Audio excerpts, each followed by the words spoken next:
Selamat pagi Bapak Ibu rekan-rekan sekalian, perkenalkan saya Juli Sepranta. Saya akan menjelaskan tentang tujuan keuangan berdasarkan hasil kuesioner serta hasil analisis yang sudah saya lakukan.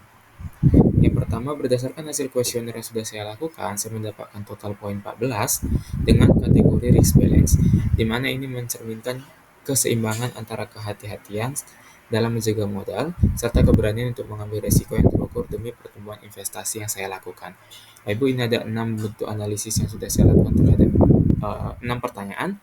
Yang pertama itu adalah lama berinvestasi, itu saya menjawab 1 sampai 2 tahun. Hal ini menunjukkan preferensi saya dalam menginvestasi di jangka menengah, yang berarti saya mencari keseimbangan antara pertumbuhan dan aksesibilitas dana. Pertanyaan yang kedua itu berapa jumlah dana darurat yang saya siapkan, itu saya menjawab lebih dari 6 bulan biaya hidup, di mana saya menunjukkan sikap yang cenderung berhati-hati terhadap ketidakpastian keuangan. Yang ketiga itu seberapa tinggi saya mampu menanggung resiko dalam melakukan investasi. Saya menjawab saya dapat melahap resiko jangka panjang untuk mendapatkan hasil yang lebih besar lagi, Bapak Ibu. Ini menandakan bahwa saya bersedia menghadapi fluktuasi pasar selama potensi keuntungan dalam jangka panjang sepadan dengan resiko yang saya ambil. Kemudian skenario investasi yang paling sesuai itu saya mengambil 60% maksimal keuntungan atau 30% maksimal kerugian, Bapak Ibu, atau resiko. Nah, saya tidak menghitung atau tidak menginginkan investasi yang terlalu konservatif tapi tidak terlalu spekulatif, Bapak Ibu. Portofolio investasi yang paling sesuai itu saya menjual 50% dalam bentuk kas. Ini memastikan fleksibilitas finansial yang saya punya nantinya. Sementara 50% lagi itu saya alokasikan dalam bentuk aset tetap atau berupa emas dan properti. Ini untuk memberikan perlindungan nilai jangka panjang terhadap inflasi terhadap mata uang yang saya punya. Yang pertanyaan terakhir itu adalah jika investasi rugi 20%, apa yang akan dilakukan? Saya akan tetap menahan sehingga saya memiliki pemikiran atau perspektif untuk investasi di jangka panjang, Bapak Ibu. Saya memahami bahwa fluktuasi harga itu adalah bagian dari investasi dan memilih untuk tetap bertahan hingga nilai aset kembali meningkat, Bapak Ibu. Kemudian kesimpulannya, saya dapat menyimpulkan bahwa sebagai seorang risk balance investor, itu strategi investasi saya mencerminkan kombinasi antara keamanan dan pertumbuhan modal. Saya bersedia mengambil risiko dalam batas yang terukur, mengutamakan stabilitas jangka pendek, tetapi tetap mengejar peluang pertumbuhan di jangka panjang. Oleh sebab itu, portofolio saja itu terdiri dari instrumen investasi yang seimbang. Contohnya ada deposito, reksadana saham, ataupun obligasi yang saya jelaskan nanti untuk investasi di jangka pendek, menengah, maupun jangka panjang dengan diversifikasi yang optimal. Pertama, saya akan bahas tujuan keuangan saya melakukan investasi jangka pendek. Pertama, itu saya mau mengejar pembiayaan atau pembayaran di 6 bulan untuk membayar kuliah sebesar 9 juta. Saya menyusun strategi investasi yang dapat memastikan ketersediaan dana dengan resiko yang cenderung lebih minimal, Pak Ibu. Dia saya memilih instrumen berupa deposito berjangka dengan produk OCBC NISP bunga mobile dengan expected return yang sudah saya cari, Bapak Ibu, sebesar 4,25% untuk 6 bulan. Alasan saya memilih produk dan instrumen ini adalah yang pertama, return yang pasti karena ini merupakan deposito yang artinya saya tidak perlu khawatir terhadap fluktuasi pasar yang akan terjadi. Kemudian low risk karena investasi ini itu dilindungi langsung oleh LPS, kemudian likuiditas yang cukup tinggi. Ini saya melakukan perhitungan untuk mengetahui berapa dana yang saya harus siapkan sekarang untuk 6 bulan ke depan, mana saya mencari present value itu hasilnya kurang lebih 8.633.100, yang artinya saya harus menyiapkan dana sebesar itu pada hari ini untuk 6 bulan ke depan supaya bertumbuh menjadi 9 juta. Pendekatan ini memastikan bahwa saya bisa mencapai tujuan keuangan dengan modal yang lebih sedikit dan memanfaatkan bunga dari investasi untuk menutup kekurangan dana. Kemudian saya pergi ke investasi jangka menengah. Jangka menengah itu saya tujuannya untuk pendidikan S2 sebesar 70 juta dalam jangka waktu 3 tahun, Bapak Ibu. Agar dana tersedia tepat waktu, dengan resiko yang terukur juga, saya memilih instrumen investasi yang memberikan stabilitas return pada serta memiliki tingkat likuiditas yang cukup tinggi, Bapak Ibu. Oleh sebab itu, saya memilih instrumen reksadana obligasi, khususnya di reksadana obligasi syariah pada produk Trimegah Dana Tetap Syariah kelas A dengan expected return sebesar 7,89 per tahun. Ada 3 alasan saya memilih instrumen dan produk ini. Yang pertama, keamanan dan stabilitas.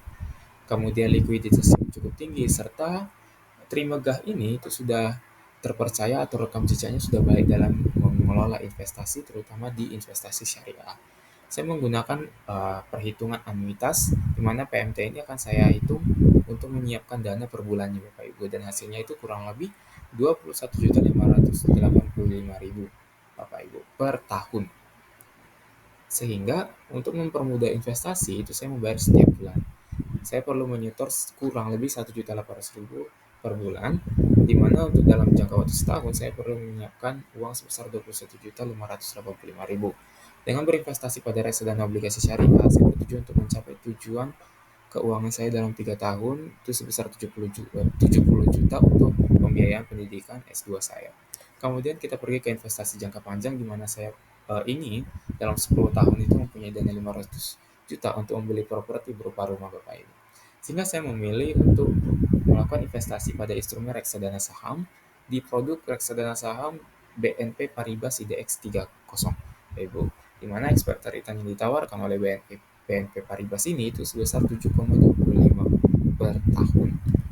Alasannya yang pertama itu potensi return yang tinggi, di mana saham itu memang mendapatkan return yang lebih tinggi daripada instrumen-instrumen investasi yang lainnya. Kemudian ada likuiditas, diversifikasi risiko, karena saya menggunakan reksadana, kemudian pertumbuhan aset yang cenderung lebih tinggi daripada instrumen investasi yang lainnya. Saya juga menggunakan perhitungan anuitas, di mana saya perlu menyiapkan dana sebesar 44.855.120 kurang lebih setiap tahunnya. Nah, kemudian jika dihitung per bulan, maka saya perlu menyiapkan dana sebesar 3.728.000 kurang lebih per bulannya untuk diinvestasikan dalam bentuk reksadana saham di BNP Paribas IDX 30. Karena return yang tahunan yang diberikan itu sebesar 7,25%. Sehingga saya dapat mengumpulkan dana dalam 10 tahun sebesar 500 juta dengan memanfaatkan bunga yang diberikan. Dan sebagai kesimpulan, untuk tujuan keuangan saya jangka pendek itu kurang dari 1 tahun atau lebih tepatnya 6 bulan, itu dengan 4,25% return yang saya ekspektasi selama 6 bulan, maka saya perlu menyiapkan dana sebesar 8.633.100 untuk mencapai keuangan sebesar 9 juta, Bapak Ibu. Kemudian ada jangka menengah, itu saya lebih tepatnya di 3 tahun untuk pendidikan S2 itu dengan return sebesar 7,89%. Saya perlu menyetor per tahunnya itu 21.585.000 atau 1.800.000 per bulan untuk mencapai dana sebesar 70 juta di 3 tahun ke depan. Kemudian untuk jangka panjang itu lebih dari 3 tahun atau lebih tepatnya 10 tahun, saya perlu menyiapkan uang 500 juta, maka saya memilih instrumen dengan expected return sebesar 7,25% per tahun. Sehingga saya perlu menyisihkan per tahunnya itu 44.855.000 atau sekitar 3.728.000 per bulan, sehingga saya dapat mencapai keuangan saya di dalam 10 tahun sebesar 500 juta. Kemudian ada evaluasi risiko terhadap instrumen dan produk investasi yang saya ambil tadi. Yang pertama, untuk jangka pendek itu deposito berjangka, itu memang risikonya lebih rendah daripada instrumen yang lainnya karena dijamin oleh LPS, Bapak Ibu. Kemudian resiko utamanya itu hanya pada inflasi yang dapat mengurangi daya beli return yang diperoleh. Kemudian untuk jangka menengah itu saya menggunakan reksadana obligasi syariah, di mana resiko yang ini adalah resiko menengah terkait dengan fluktuasi suku bunga yang dapat mempengaruhi nilai obligasi yang saya beli tadi di Trimegah. Kemudian reksadana saham itu banyak investasi jangka panjang, itu resikonya tinggi karena nilai saham itu sangat fluktuatif, terutama dalam jangka pendek. Namun dalam jangka panjang, saham cenderung memberikan return yang lebih tinggi daripada instrumen investasi yang lainnya. Strategi mitigasinya itu mencakup investasi berkala atau dollar cost averaging dan pemantauan pasar secara berkala untuk memastikan sesuai dengan tujuan keuangan yang saya inginkan sebelumnya. Ya, penting untuk melakukan konsistensi dan evaluasi dengan meninjau kembali portofolio investasi itu setiap 6 bulan sekali untuk memastikan tetap sesuai dengan tujuan keuangan yang saya rancang tadi, yang pertama. Kemudian yang kedua ada menyesuaikan strategi jika terjadi perubahan kondisi pasar atau kebutuhan finansial di tengah-tengah proses melakukan investasi. Yang ketiga dan terakhir itu adalah menghindari keputusan investasi berdasarkan emosi, dan saya harus tetap fokus pada rencana yang telah saya buat sebelumnya. Kemudian kesimpulan akhir itu secara keseluruhan, strategi investasi yang telah dirancang bertujuan untuk mencapai keseimbangan antara keamanan, Yang kedua, pertumbuhan modal serta likuiditas sesuai dengan profil saya dengan poin 14 pada kategori risk balance. Dengan menerapkan strategi yang disiplin, melakukan evaluasi secara berkala, saya yakin dapat mencapai tujuan finansial sesuai dengan perencanaan yang telah disusun sebelumnya.